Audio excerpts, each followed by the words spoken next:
Terjadi eskalasi ketegangan keamanan di Provinsi Maluku Utara dan Sulawesi Utara pada Mei 2025 akibat beredarnya informasi provokatif di media sosial. Pada 12 Mei 2025, pukul 14 WITA, Kementerian Komunikasi dan Informatika melakukan pelambatan akses internet di kabupaten atau kota tertentu. Pada 14/2025, kebijakan ditingkatkan menjadi pemblokiran layanan data dan pemutusan akses internet secara menyeluruh di wilayah rawan. Kebijakan berlangsung hingga 25 Mei 2025 dan diperpanjang secara terbatas di kota-kota tertentu hingga 30 Mei 2025. Kebijakan tidak diterbitkan dalam bentuk keputusan tertulis, melainkan hanya melalui siaran pers dan pernyataan lisan pejabat. Organisasi masyarakat sipil telah mengirimkan surat keberatan dan klarifikasi, namun pemerintah tidak memberikan jawaban substansif dalam tenggat waktu yang ada. Berdasarkan fakta di atas, terdapat dua jenis tindakan pemerintahan yang menjadi fokus analisis hukum. Yang pertama, tindakan faktual, yaitu tindakan nyata dari penguasa berupa intervensi teknis atau yang disebut trolling dan pemutusan internet, yang secara langsung mengubah keadaan lapangan dan menimbulkan kerugian bagi hak digital masyarakat. Dalam hukum administrasi negara, tindakan ini merupakan objek yang dapat digugat jika dianggap sebagai perbuatan melawan hukum oleh pemerintah. Yang kedua, sikap diam pemerintah. Tindakan pemerintah yang tidak menjawab surat keberatan organisasi masyarakat sipil secara substansif, hal ini merupakan bentuk pengabaian kewajiban pelayanan publik dan merupakan poin penting dalam menguji kepatuhan pemerintah terhadap prosedur administratif. Tindakan pelambatan dan pemutusan akses internet yang dilakukan oleh Kementerian Komunikasi dan Informatika di Provinsi Maluku Utara dan sebagian di wilayah Sulawesi Utara pada bulan Mei 2025 yang menimbulkan beberapa isu hukum administrasi.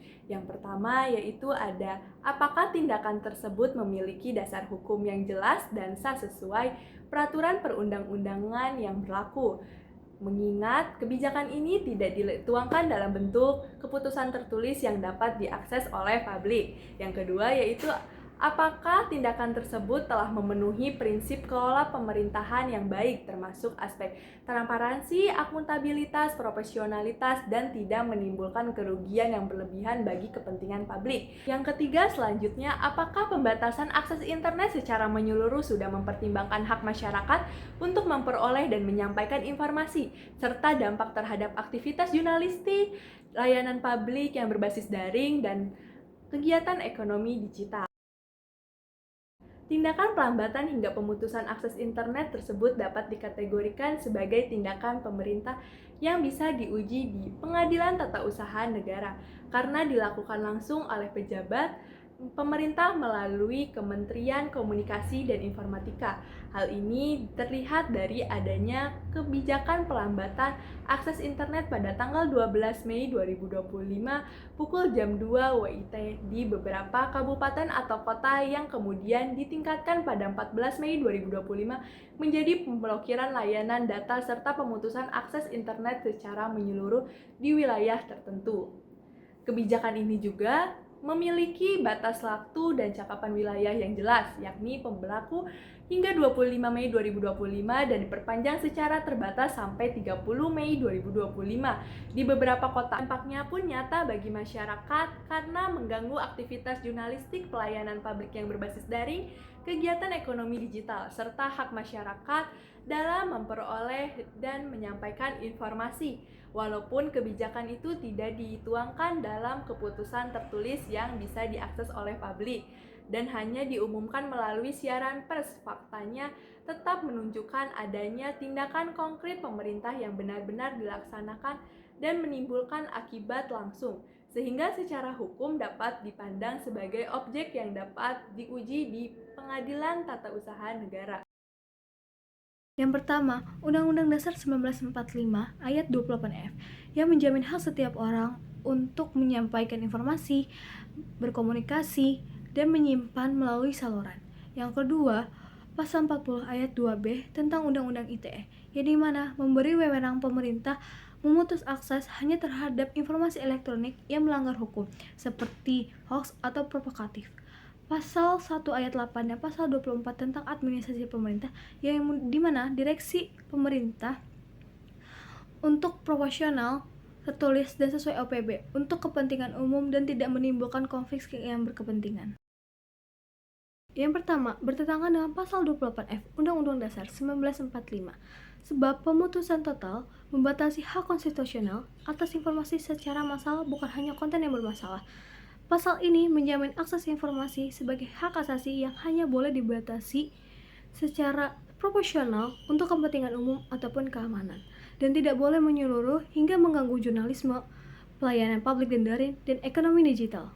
Nomor 2, bertentangan pada pasal 40 ayat 2B tentang Undang-Undang ITE, yang dimana wewenang pemblokiran hanya terbatas pada informasi elektronik yang melanggar hukum secara spesifik, bukan throttling ataupun shutdown infrastruktur keseluruhan. Kebijakan yang diumumkan via pers tanpa keputusan tertulis publik sehingga tidak transparan dan tidak memenuhi asas legalitas. Nomor 3, bertentangan dengan pasal 1 ayat 8 dan pasal 24 tentang administrasi pemerintah, yang dimana dikresi sebagai wewenang memilih tindakan berdasarkan hukum, tepat sasaran, proporsional, tertulis, dan untuk kepentingan umum atau tanpa konflik berkepentingan, yang dimana tindakan Kominfo mengumumkan via pers merupakan tindakan melanggar AUPB dan merugikan pihak publik secara luas. Pelaksanaan yang dilakukan dapat dikatakan tidak sesuai dengan prosedur hukum. Hal ini dikarenakan dalam Undang-Undang Nomor 30 Tahun 2014 Pasal 9 Ayat 1 yang menjelaskan bahwa setiap keputusan atau kebijakan wajib berdasarkan ketentuan perundang-undangan dan asas-asas umum pemerintahan yang baik. Nah, dalam hal ini pemerintah tidak memenuhi asas keterbukaan serta kepastian hukum yang ada dalam Pasal 10 Ayat 1. Dalam pelaksanaan kebijakan yang dilakukan oleh pemerintah tidak dituangkan ke dalam bentuk keputusan tertulis yang dapat diakses oleh publik, melainkan diumumkan melalui siaran pers dan pernyataan pejabat pemerintah. Sedangkan di beberapa wilayah telah dilakukan pemutusan akses internet, sehingga masyarakat akan kesulitan untuk mengetahui informasi dari kebijakan tersebut. Selanjutnya, dalam Undang-Undang Nomor 19 Tahun 2016 Pasal 40 Ayat 2A menjelaskan bahwa pemerintah wajib untuk melakukan pencegahan penyebarluasan informasi elektronik yang tidak sesuai dengan ketentuan peraturan perundang-undangan. Kemudian, dalam ayat 2B menjelaskan bahwa pencegahan yang dimaksud dalam ayat 2A yaitu pemerintah berwenang untuk melakukan pemutusan akses dan memerintahkan kepada penyelenggara sistem elektronik untuk melakukan pemutusan akses terhadap informasi elektronik atau dokumen elektronik yang memiliki muatan yang melanggar hukum. Nah, dalam hal ini pemerintah melakukan pemutusan akses secara menyeluruh di beberapa wilayah yang dianggap rawan. Maka dengan hal ini pemerintah mengabaikan hak atas setiap orang untuk mendapatkan informasi. Tindakan yang dilakukan oleh pemerintah dapat dinilai tidak sah menurut hukum, karena ini melanggar Undang-Undang Dasar tahun 1945 Pasal 28F yang menjelaskan bahwa setiap orang berhak untuk berkomunikasi dan menerima informasi dari segala jenis saluran yang tersedia. Maka dengan dilakukannya pemutusan akses internet oleh pemerintah, serta kebijakan yang tidak dituangkan ke dalam bentuk tertulis, sehingga tidak adanya transparansi dan kepastian hukum, yang merupakan asas dari asas-asas umum pemerintahan yang baik. Jadi menurut hasil diskusi kami, asas-asas yang relevan itu ada 4. Yang pertama ada asas kepastian hukum, yang kedua ada asas proporsionalitas, yang ketiga ada asas keterbukaan, dan yang keempat ada asas kecermatan. Saya akan menjelaskan yang asas kepastian hukum terlebih dahulu. Menurut hasil kelompok kami, ini tidak memenuhi asas kepastian hukum karena asas ini mewajibkan bahwa seluruh tindakan pemerintah itu harus memiliki dasar hukum yang jelas dan juga dapat dituangkan dalam keputusan yang bersifat publik. Nah, di dalam kasus ini tidak terdapat kebijakan yang tertulis, melainkan hanya disiarkan melalui siaran pers saja. Jadi, untuk tindakan ini tidak memenuhi asas kepastian hukum. Yang kedua ada asas proporsionalitas. Dalam asas ini, seluruh kegiatan pemerintah itu harus dinilai sebanding antara dampak dan tujuannya. Sedangkan dalam kasus ini, pemutusan internet secara menyeluruh itu dapat berdampak pada aktivitas jurnalistik, pelayanan publik, kegiatan ekonomi digital, dan hak masyarakat untuk memperoleh informasi. Oleh sebab itu, kegiatan ini dinilai tidak tidak sebanding dengan tujuannya yang hanya untuk memutuskan penyebaran hoax. Jadi asas proporsionalitas di sini tidak terpenuhi. Lalu yang ketiga ada asas keterbukaan. Dalam asas ini pemerintah harus memberikan informasi secara transparan dan dapat dipertanggungjawabkan kepada masyarakat. Namun dalam kasus ini tidak terdapat adanya dokumen resmi dan masyarakat yang keberatan pun tidak memperoleh tanggapan administrasi yang memadai, sehingga asas ini tidak terpenuhi oleh pemerintah. Yang terakhir ada asas keterbukaan, di mana pemerintah tuh harus hati-hati dan mempertimbangkan seluruh konsekuensi sebelum mengambil kebijakan. Sedangkan dalam kasus ini tidak terdapat adanya mekanisme administratif yang jelas dan perkembangan dampak yang komprehensif, sehingga asas ini pun tidak terpenuhi.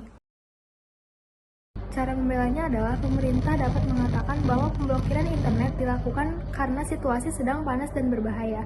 Hal tersebut dilakukan agar situasi tidak semakin kacau dan demi menjaga keamanan. Pemerintah juga dapat mengatakan bahwa hal tersebut termasuk dalam kondisi darurat, yang artinya pemerintah dapat mengambil keputusan cepat untuk kepentingan umum, meskipun aturan yang dipilihnya itu tidak terlalu rinci dalam mengatasi situasi seperti ini. Selain itu, pembatasan dan juga pemblokiran akses internet ini hanya diberlakukan untuk sementara waktu, untuk melindungi masyarakat dari hoax dan juga memicunya terjadi konflik yang berkepanjangan. Nah, dikarenakan situasi keamanan yang semakin memanas, mengharuskan pemerintah untuk melakukan pemutusan akses internet di beberapa kota maupun kabupaten secara menyeluruh untuk menjaga stabilitas keamanan yang ada dalam masyarakat. Nah, dalam Undang-Undang Nomor 19 Tahun 2016 Pasal 40 Ayat 2B menjelaskan bahwa untuk melakukan pencegahan penyebarluasan informasi yang tidak sesuai dengan ketentuan peraturan perundang-undangan, pemerintah memiliki wewenang untuk melakukan atau memerintahkan penyelenggara sistem elektronik untuk melakukan pemutusan akses terhadap informasi elektronik yang bermuatan melanggar hukum. Hal ini juga diatur dalam Peraturan Pemerintah Tahun 2019 Pasal 96. Pemutusan akses dapat dilakukan dengan klasifikasi yang pertama, melanggar ketentuan peraturan perundang-undangan, yang kedua, meresahkan masyarakat dan mengganggu ketertiban umum, yang ketiga, memberitahukan cara atau menyediakan akses terhadap informasi elektronik dan dokumen elektronik yang memiliki muatan yang dilarang sesuai dengan ketentuan peraturan perundang-undangan. Dalam hal ini, pemerintah melakukan pemutusan akses di beberapa wilayah dikarenakan situasi yang semakin memanas. Oleh sebab itu, hal ini dilakukan bertujuan untuk mencegah penyebaran informasi yang semakin meluas dan mencegah konflik yang lebih luas. Pemerintah juga memiliki kewajiban untuk melindungi masyarakat dari penyebaran informasi yang berpotensi menimbulkan kekerasan atau gangguan keamanan. Selain itu, pejabat pemerintah dapat menggunakan diskresi sebagaimana Pasal 22 Undang-Undang Administrasi Pemerintahan untuk melindungi kepentingan umum dan menjaga keamanan. Berdasarkan analisis konstitusional, peraturan perundang-undangan, dan asas-asas hukum administrasi pemerintahan, kelompok kami menyatakan tindakan pemerintah melakukan pelambatan dan pemblokiran akses internet pada Mei 2025 adalah tidak sah dan bertentangan dengan hukum. Kebijakan tersebut melanggar hak konstitusional masyarakat untuk memperoleh dan menyampaikan informasi sebagaimana dijamin Pasal 28F Undang-Undang Dasar 1945. Melampaui kewenangan yang diberikan Undang-Undang Dasar ITE yang hanya memperbolehkan pemutusan akses terhadap konten tertentu yang melanggar hukum serta tidak memenuhi prinsip legalitas, keterbukaan, dan kepastian hukum karena tidak dituangkan dalam keputusan tertulis resmi. Selain itu, tindakan tersebut tidak proporsional karena membatasi akses informasi secara menyeluruh, bukan secara selektif terhadap konten yang bermasalah, sehingga menimbulkan kerugian luas bagi masyarakat, jurnalis, dan pelaku ekonomi digital, dan tidak adanya tanggapan administratif yang jelas atas keberatannya masyarakat ini. Dengan demikian, posisi kelompok kami sebagai bagian dari masyarakat sipil yang menolak dan menganggap kebijakan tersebut sebagai tindakan pemerintah yang melanggar hukum serta merugikan kepentingan publik dan sehingga layak diuji dan dibatalkan melalui mekanisme peradilan tata usaha negara.